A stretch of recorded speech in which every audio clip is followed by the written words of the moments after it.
Hi, and welcome to lesson one. So, in this lesson, we're going to talk about the truth about clarity, and it's not what you think it is. A lot of the times, when we think about clarity, we think about it as this roadmap, and we need to know every single thing that's going to happen. And once we know that, we know where we should be going. Unfortunately, that is not how it works. You think that you need clarity before you can start taking action. But unfortunately, the action needs to come first. The reality is that the clarity will come after you start taking action, not before. So let's think of this as you are going on a road trip, and the action starts with where I want to go, and then packing the car, and then getting in your car and starting to go to that destination. You never know what's going to happen on the road. You never know the type of obstacles that you might face on the way. And sometimes you're going to have to take a few detours, but you only know that once you start taking action. So, the first thing that we're going to talk about is this concept called action reflection cycle. So, we're going to start with taking action, doing something, trying something, signing up for an online course, booking flight tickets, whatever that might be, but something that's going to start to excite you that moves you in the right direction. The best way that I do this is I look at the different options that's on the table and I choose the one that's most exciting to me. So when you're in that situation where everything feels so overwhelming, look at the options and choose the one that excites you, even if it's just a tiny bit more, and go with that. It might even be as small as I'm driving home from work and I've got two choices of road that like directions that I can take. And I literally do that when I drive home. I might take the road that is 1 or 2 or 3 minutes longer, but it's the one that excites me more. It's maybe a prettier view, or it is a bit more open road, or less speed bumps, or something. But choose that one thing that excites you just a little bit more. The second step is to gather feedback. So observe how you feel, find out what works and what doesn't. The third thing is going to be to adjust and to start pivoting. But you can play out all the type of scenarios in your head as much as you want, but unless you start doing the things, you're not going to know what doesn't work. So you cannot pivot.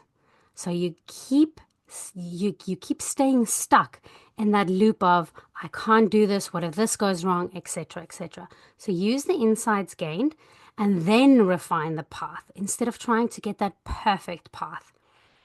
And then the last reflection cycle is to repeat the cycle. The more you do, the cleaner the vision will become. The cycle is really scientifically backed, and psychologists call this the experiential learning. So, just learning through experience.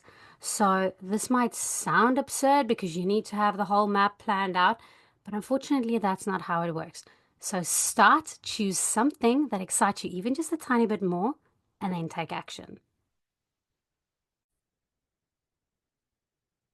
So there's a few reasons why waiting for clarity doesn't work.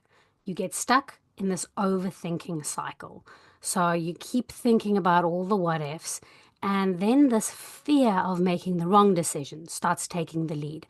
So the more you're thinking about this, you're like, well, what if I choose and it's the wrong one? And then you might even get to a space where you completely miss the opportunity that you could have taken. If you are driving in your car and you keep reminiscing or thinking, I can take this road or this road or this road or this road, what sometimes end up happening is you're not taking the turn. You're not making the decision. So you end up driving in the wrong way without any idea of what you are doing. And then you need to stop making detours. But if you made a choice and said, I'm taking the longer road, I'm not overthinking this about which one is the fastest or which one's the best. I'm taking this one excites me. And then you know how to take the detour from there. But the action builds the clarity. It gives you real life feedback and it helps you discover what you like and what you don't like. Maybe make a turn onto a road where you don't know what's on the other side and you decide, well, I don't like this type of things. And then you turn back and you make the U-turn in any way. but you won't know unless you actually go down that road. The movement leads to the momentum, and this helps to course correct. You don't have to have the perfect answer before knowing what to do. So, a practical application to this is to stop trying to find the perfect path. So, like I mentioned before, decide what excites you and then just take one small step. In your situation, it might be something as small as sending an email, enrolling in a course, or just starting a conversation with a random person in a shop, or taking the job as a barista so that you can meet more people. Um, and then after that, go back and reflect on everything that happens. I want you to have a look at the end of this lesson. There's a weekly goal tracker, and there you can write down a few of these small goals. So even if it's as small as I'm going to talk to one new person, or I'm going to enroll in a short course. So have a look at the weekly goal tracker, and I want you to write down a few of those things before moving on to lesson 2. It is really important that you start envisioning what these goals are for yourself and what you can do today to start making it actionable instead of just going in this going in this loop of I don't know what to do, what can I do? And then you can use the step 2 in the worksheet to write a small goal every single day. These goals don't have to be big. It can be really small things like drinking tea instead of coffee or enrolling in a course or something like that. And then by step 3, I want you to start reflecting on some of these things and how it helped you win. And there's definitely going to be some wins. So in the next few steps, you're going to have to celebrate some of those wins and see how all of those can help you move forward. I hope this really helps you. And then I will see you in lesson 2.